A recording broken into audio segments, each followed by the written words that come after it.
See, I feel like life is like a fluke. It's real, like things happen and that just change. Little things, like when I went to high school, I had 8 years of nuns, then I went to a Catholic high school with brothers. So imagine, okay, so sophomore year I had this teacher, Brother Benil Montgomery. So they would wear black robes. So it was a homeroom class, about 60 boys, like 15 years old. No teacher, everyone's screaming, yelling, it's like a riot. So this teacher walks in, this brother, and he screams so loud, "Shut up!" And like everyone was shocked, everyone sat down. Somehow I continued standing. I was amazed. So he goes, "You." I go, "Me?" He goes, "Yeah, what's your name?"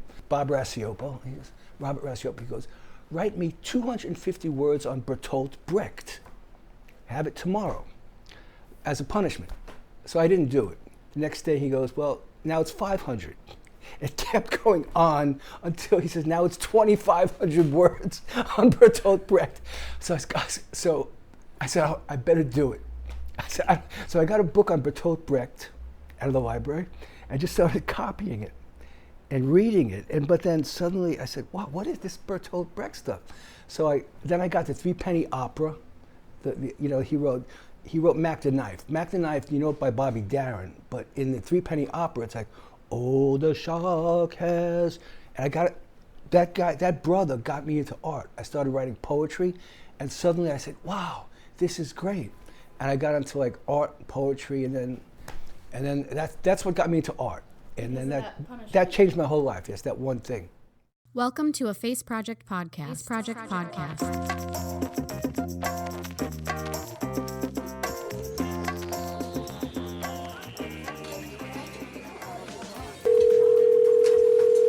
Hello? It's just pure life. It's pure And my innocence. mom It's is a pure writer. gratitude. So I ended up in America. I am an adopted because Korean and have been all my life. It's a perfect blend of science and creativity. I was screaming, I will live over here till I die.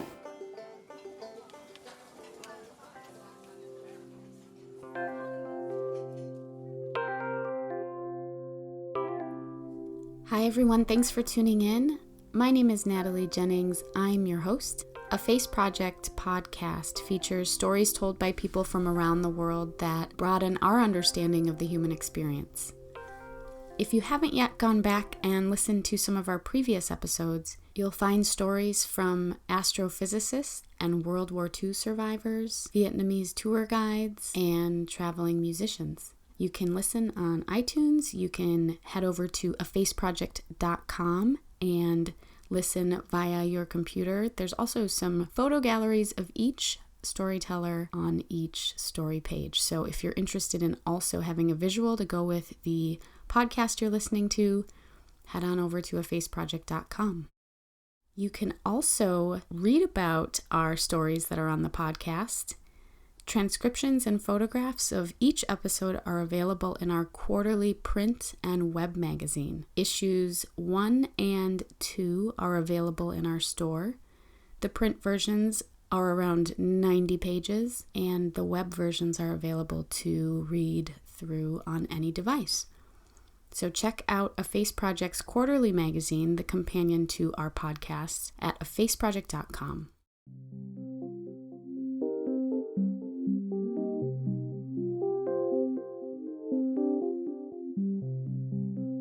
In this episode, we're going to hear from painter and musician Robert Box.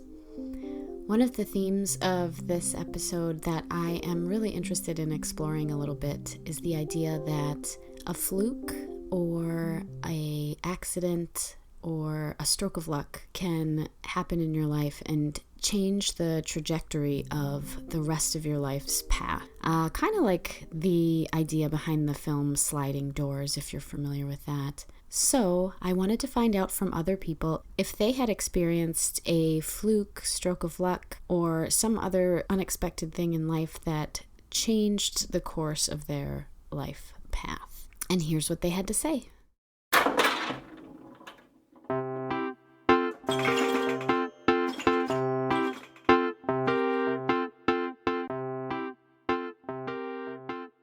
Well, I suppose there was this one time Every day I would commute back from Eagan to my house in Minneapolis, and I would usually take the 35W bridge over the Mississippi River and take the university exit.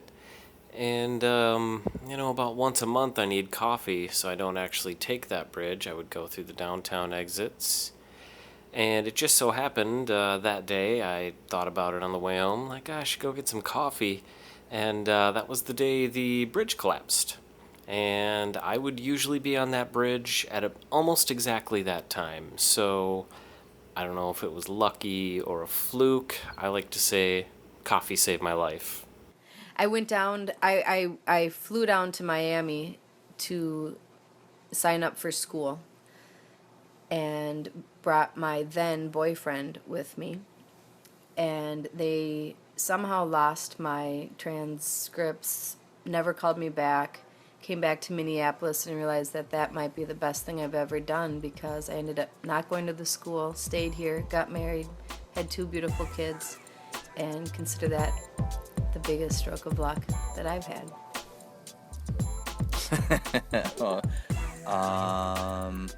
I worked at McDonald's and I met a really cool girlfriend there. I had a girlfriend for a couple of years in high school. It was pretty cool. So working at McDonald's, which is a fluke, I got a girlfriend for a couple of years. She's pretty hot. That's all I got.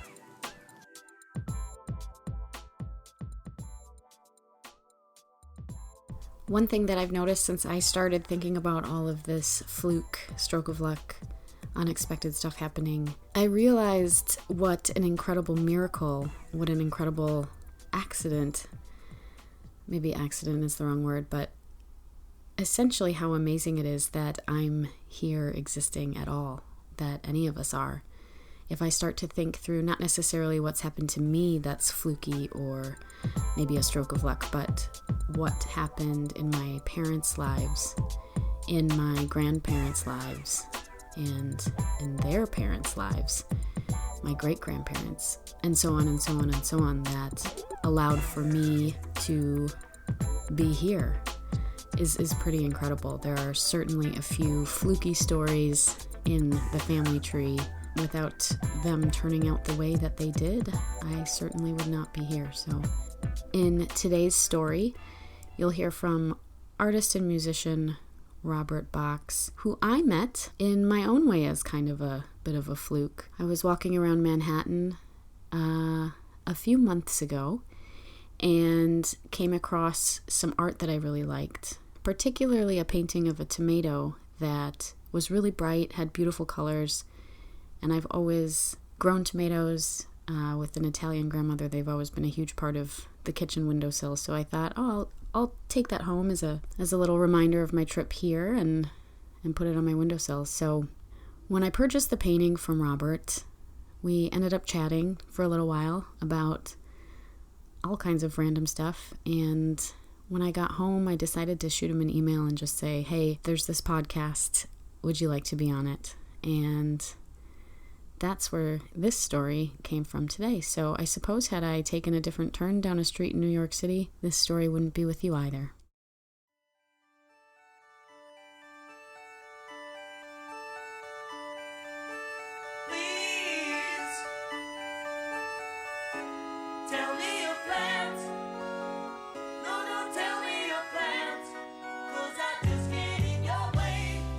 Okay, I'm from Brooklyn. Right now I'm living in sort of Park Slope, which is a little uppity compared to, I grew up in Sunset Park, which was down near the docks, and it was a real working class area. My father was a longshoreman, and we were just, real working class. Brooklyn was like a lot of like working class people, and it was a real mix, Italian, German, Irish, that sort of thing, My father, there's the movie On the Waterfront, my father was actually in it, because they were filming where he was working. So there's this one scene, anytime I watch it, there's a really good shot of him, and he's just, You was my brother, Charlie. You should have looked out for me a little bit. You should have taken care of me just a little bit so I wouldn't have to take them dives for the short-end money. Well, I had some bets down for you. You saw some money. You don't understand. I could have had class. I could have been a contender. I could have been somebody.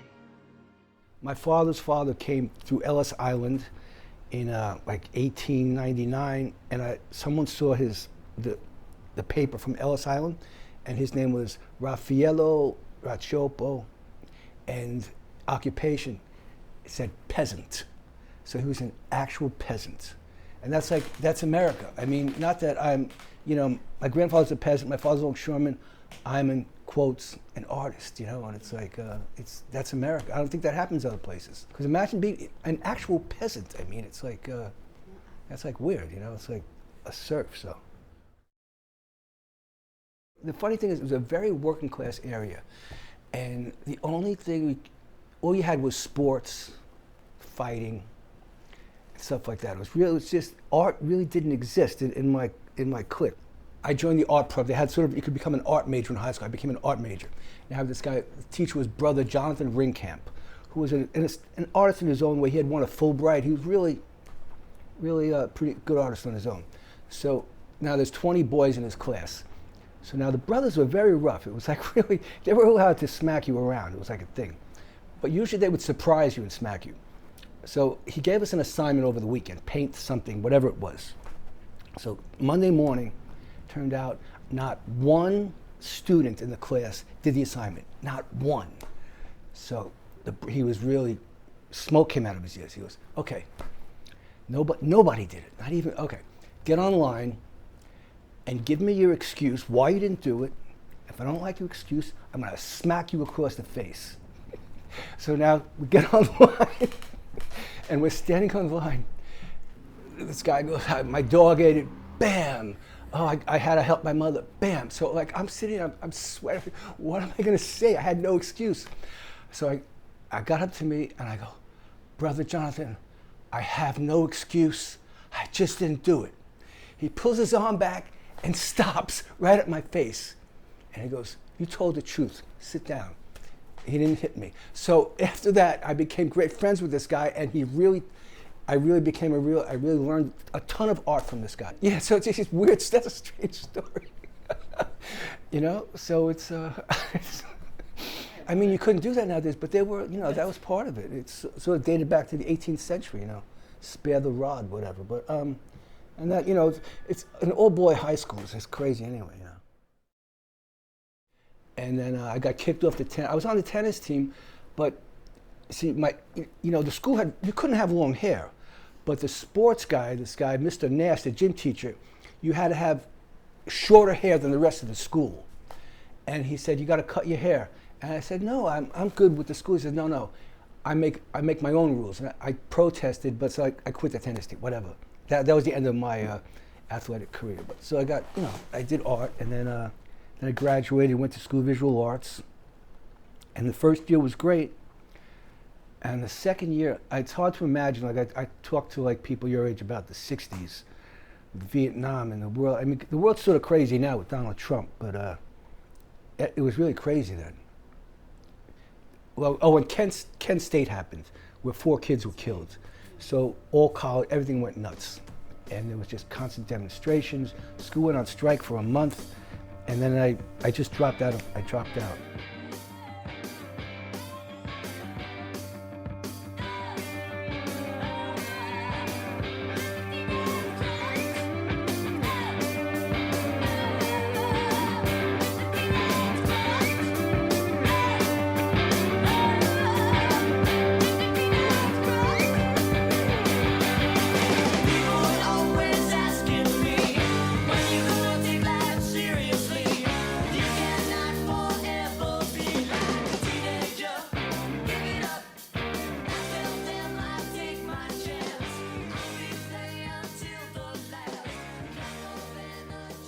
And then I had moved out of my house. I was living in a storefront. I sort of like, that I left home, I just wasn't in much contact with my parents. I'd moved into, so then when I quit school, I moved into the storefront and started this band, The Shirts, with my friends. Okay, in Sunset Park, everyone wants to drink and get high or whatever. It's not the suburbs where we have basements or anything, so kids would get together and rent a storefront for $100 just to party in, right? But you could live there, so I said, well, I'll live here.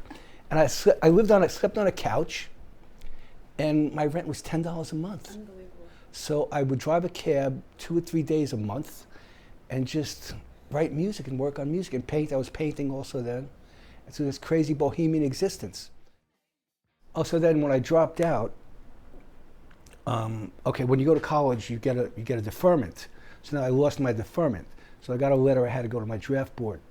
So the funny thing was, my draft board was in Coney Island. So I had to take the train out to Coney Island. And so I went into this building, it was like a movie theater with offices on top. And I walked in, there was no one there. It was completely deserted. I can't explain it. It was so run down. So I'm walking through all these corridors, and there's a guy sitting there, and I give him my name. Okay, you're 1A. He hands me a card. I said, okay. So I went home. I sort of hit it when everything was starting to end. Eventually I went home and I got all this mail, and I had gotten these letters that I had been drafted, but I didn't even know. And so I said, well, I don't know. I just didn't, I said, well, I don't know, I'm just here. And then the war ended, and then they never, I said, well, they'll come and get me, I guess I'll just go, and they come and get me. I said, well, they're gonna come and get me. They never came and got me. So I said, I don't know, they forgot about me. But then the war had winded down, and then everything ended. So it was just like this fluke. I just lucked out. I'm not going to Vietnam. But I would have went, because I wasn't really a conscientious objector, but I wasn't gung-ho, but I said, if they come and get me, I'll go. I just would have went. So that somehow I got through that, just by luck.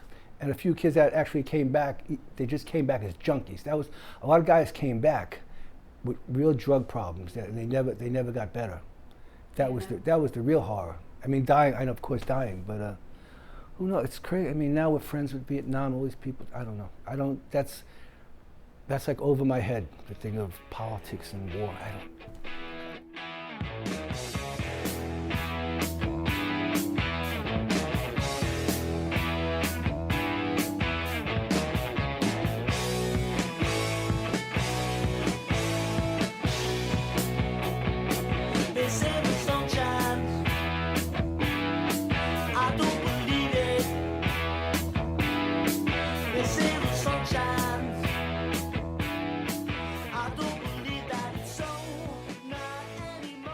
So, but then 5 years later, after 5 years of being in a storefront basically, this club CBGB opens, and they only wanted originals. And they were only, like our first gig we played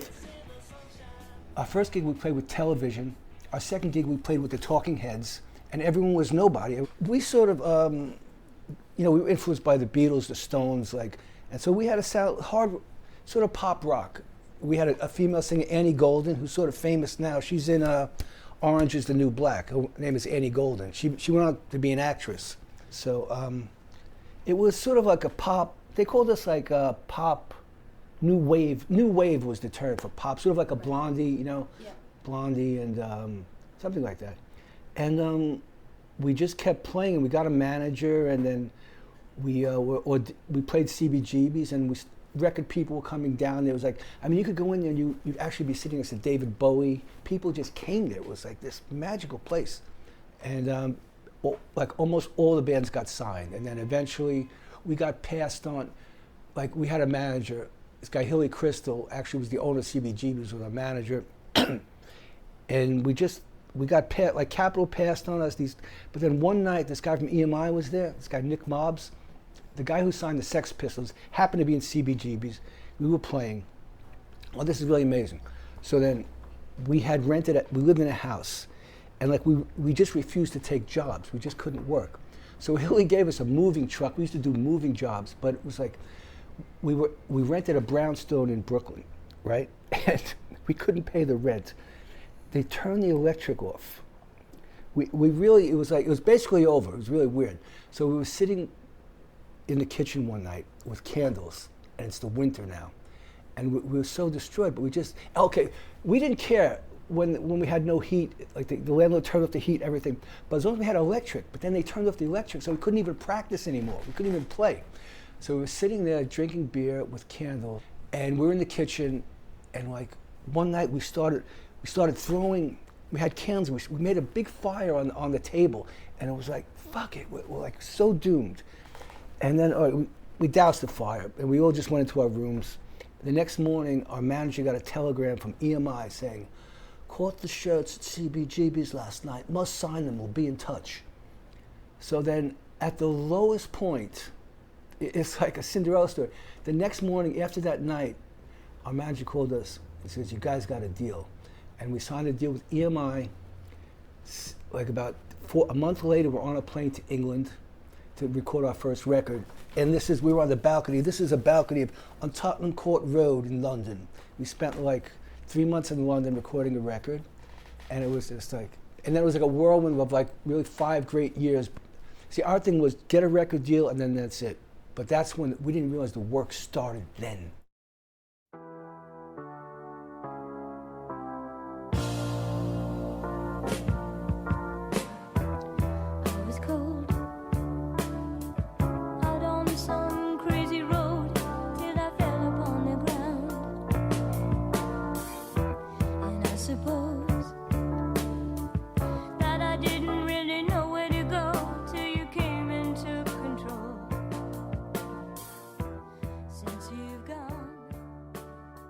Yeah, and our main tour, we did like about 25 dates opening for Peter Gabriel when he was doing that Strawberry Hill tour. We played arenas opening for him. We were playing in Bristol, and Peter Gabriel was looking for an opening act. He was looking for the right type of music, and we were sort of artsy, rocky, you know, and he came to see us, and he really liked us, so he put us on tour with him. That's like these kids from Brooklyn who, like, you know, the shirts who were like really, we were crazy because all our friends worked for the gas company. Where we lived, you either, okay, some kids went to college, but either you went for the gas company, you know, bus driver, you know, stuff like that, working class stuff. And even our friends, our parents thought said, we're gonna be rock stars. Our parents told us we were crazy. Even our friends told us we were crazy. You know, our close friends, they said, you know, because everyone else worked jobs, you know. And we were living in the storefront, just living a crazy life. And we had a thing, we had a thing of just go. So we'd have a gig in like some obscure Jersey town, and we had a big truck with all our equipment. This was before we got signed, but we had a manager. And we'd get lost and we'd say, just go. We just kept driving, and somehow we'd get there. And the main thing is, I say, just work, go, just do it, you know, and everything else should fall into place. It might not, but if you just do your work, concentrate on your work. Like T.S. Eliot has a line, take not thought of the harvest, but only of proper sowing. You know, do your job. You know how to do that, you know.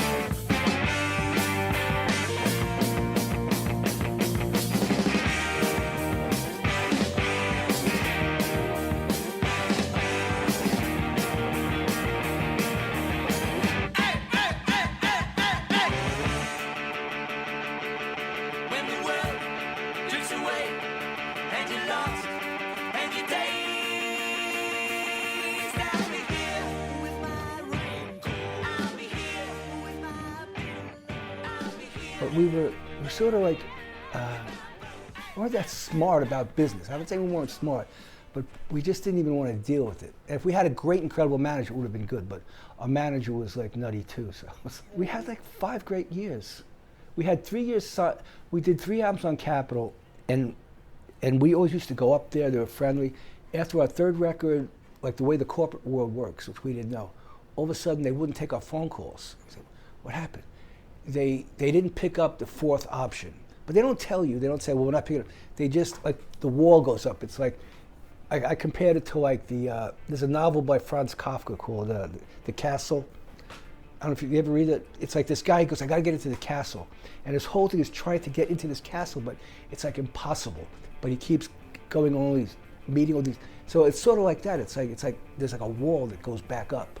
I don't know how, somehow we broke through it originally. And then once that wall goes back up, it's, so that life sort of really, really ended.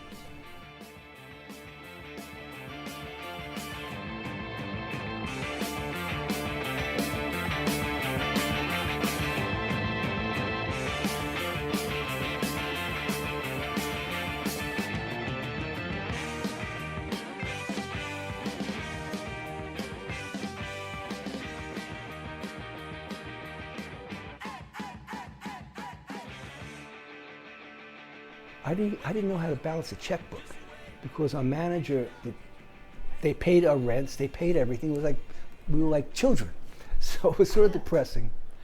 And, but as luck would have it, some of the guys in the band started drinking heavily, doing drugs heavily, because it's depressing. You're like on this other world, now you're back in like normal life, which is okay, but it's different. I was driving a cab again. And so my girlfriend at the time dropped me. Everything went. But now I don't even have the band, you know? Because then when you had you were like a gang, now by luck, I got an apartment in this building, and I was sitting here very depressed.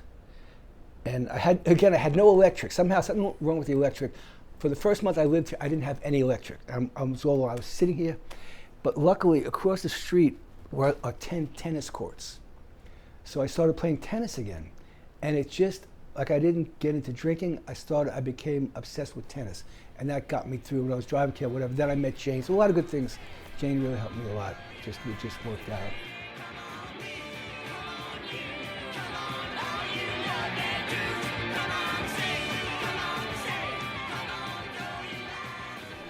Like, you know, you live various lives. You know, that life sort of really ended. And I still play a little music, but then I switched back. I fell back to like painting. Art really saved me. It's what I like to do, and the rock and roll lifestyle. You don't go to bed till 4 or 5 in the morning. It's just because you work till 2 in the morning in a club, and then you know. Even though the rock and roll ended, I always painted at night under fluorescent lights. But then when I met Jane, we got married, we started having kids. My only free time was like really 6 a.m. to 8 a.m. because once kids woke up, I couldn't paint. So I started painting in the kitchen when I had that free time, and it's a confluence of strange things that led me to this style, led me to actually selling paintings. And the morning sun comes in. There's no building, so the sun comes up, and it seems anything at 7 a.m., anything I put on my kitchen table, I could put an apple there, anything, the natural sunlight hits it, creates a shadow and a shine, and it's just very simple and nice, you know. I have a certain style that I used to be an abstract painter for many years, and I never sold, and one day I painted a coffee mug. I don't know why. I just painted a coffee mug, and people said, "Oh, we'll give you money. If you paint coffee mugs, we'll give you money." So I started painting coffee mugs, coffee pots. The show I had in January, I did a wall with 30 little squares, all different colors. So like, it was great. Actually, I went to a show at the Met, and I saw, I think it was the Vermeer show. It was great. And I walked outside, and I noticed I never noticed all these artists selling stuff. A lot of it is just like, you know, prints and stuff, New Yorker stuff. But there's a few artists, and I said, you know, let me come out here. And so I was doing this kitchen stuff, and I remember my first sale. I set up like around right by the Met, and I just put some stuff on the ground, a cup or whatever. And I remember my first these two Swedish stewardesses, you know, they were sort of tall, blonde, and they go, "Oh, what's this?" I said, "Oh, it's just art." They go, "Oh, we like this. How much is this?" I said, well, $25 each, 20. And so they gave me $45 and took two or three paintings and said, "That's it." And I went home and I said, "I got to do this better." And then I got a table, and then, because it was like amazing, you know. And the people you meet outside, it's like, I wish more, there's very few artists there, because it's very hard, you know. And you get so much rejection, like let's say last weekend, maybe 1,000 people walked by, maybe 2,000, 5 people bought. So I'm getting like 2,000 rejections, but 5 exceptions with money. Like a lot of people say, "Oh, it's great," but when people give money, then you really know you resonated with them. That's the thing. That's what I realized about art, is to resonate, to do something that someone else can see, and they start vibrating. They pick up on it, you know. Because a lot of times you do art, it's not resonating. It's to me, art is like, you look at it, and it strikes you or it doesn't. You don't have to. It's not a verbal thing, you know. It's a visual thing. Well, okay, there was this thing, the Gates. They did this project of orange sort of flags all through, and it was a big thing. People walking through all these things, like a huge abstract thing that they did, orange flags sort of all through Prospect Park, through Central Park. But when people came out of that, they I sold out that. There was one day that I sold every painting because people were so infused with art.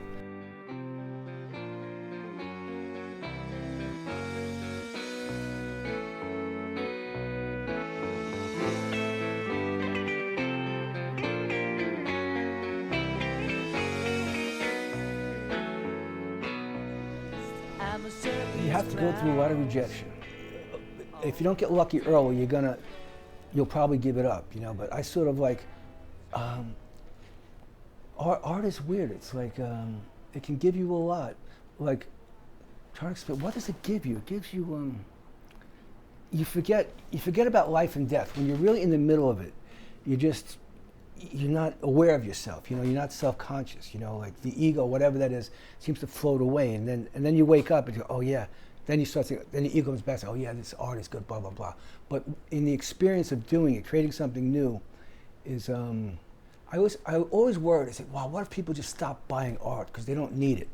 And then I was walking one night along, I had gotten a beer and I was just walking down, and if you look into any apartment where you can see, not that I'm, you know, a peeping Tom, just you see apartments, you see walls. Every wall has a piece of art on it. So people do need it, just the way they do need music, you know. And but look at me. I mean, I stand on the corner, so what the hell do I know? I mean, that's it.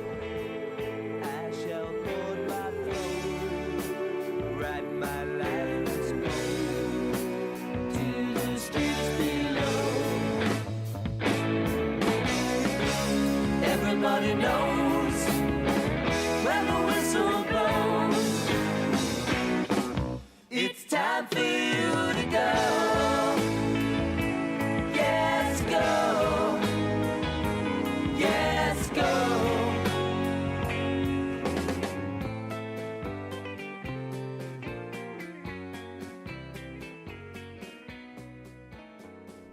One more reminder, our quarterly magazine, Volume 1, Issue 2, is now available in our online store at afaceproject.com. The magazine is available in paperback print, as well as downloadable web versions. The magazine is a companion to the podcast. It features transcriptions of the stories that you hear here, as well as photographs of the storytellers themselves. If you've been enjoying the podcast, we're here twice each month. Consider becoming a sustaining contributor. Sustaining contributors, as well as sales of our quarterly print magazine, are A Face Project's primary revenue sources. This fund pays for everything from audio production to equipment to some of the organization's staff and services, including layout and design, marketing, photography, copy editing, transcription, and sales. Head on over to afaceproject.com/contribute. There you can decide between sustaining contributions or one-time contributions. There are also a few gifts available as a thank you. This episode was recorded and produced by me. Photography by Natalie Jennings, web layout and design by Aaron Woods. All of the music that you heard on today's episode was by The Shirts. Thank you for tuning in. Thank you for subscribing. Thank you for your iTunes reviews. And we'll see you again in a couple of weeks.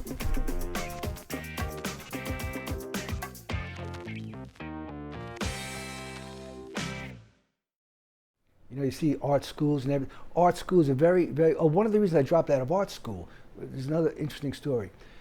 Sophomore year, freshman year I had like really good marks and I was doing really good. Sophomore year we had this film, I was actually doing some film. So we had this film class with this guy, Leo Seltzer, an older guy now. And he said, okay, everyone was giving a roll of 16mm film. Shoot whatever you want, whatever you think is good, then bring it back and we'll review it on Monday. So another time it's about 20 kids, mixed boy, you know, young boys and women, whatever. And so he starts screening it, not anonymously. So people would screen it, he would show it and then criticize it, blah, blah, blah. And you know, criticisms were good and bad. And then now he put on my film, which was, I went into the subway and did a series of double exposures of, if you go to 34th Street, there are escalators on 34th Street train station. Mm-hmm.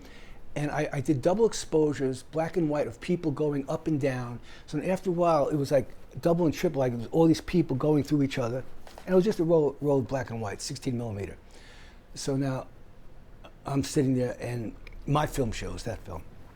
So it ends and Leo Seltzer, the guy gets up to the front and goes, okay, now this is an example of pure idiocy.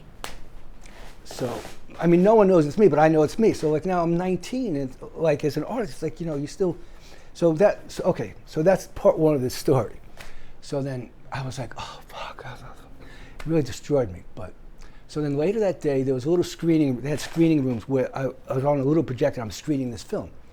So this guy walks in, Everett Asen, the head of the film school, right? So I'm looking at this thing on a little monitor, and he comes over my shoulder and goes, he's watching it for a while, he goes, oh wow, he goes, who did this? Whose film is this? And I go, I did it. He goes, this is absolute genius. So I'm like, at that point my mind went, so art is so subjective. So if you have to define, you have to be really strong, you know, and that was part of why I dropped out of school, because I was like, if one guy says it's horrible, and one guy says it's genius, it means they don't know anything. I don't know. Do they know? Who knows anything, you know? So.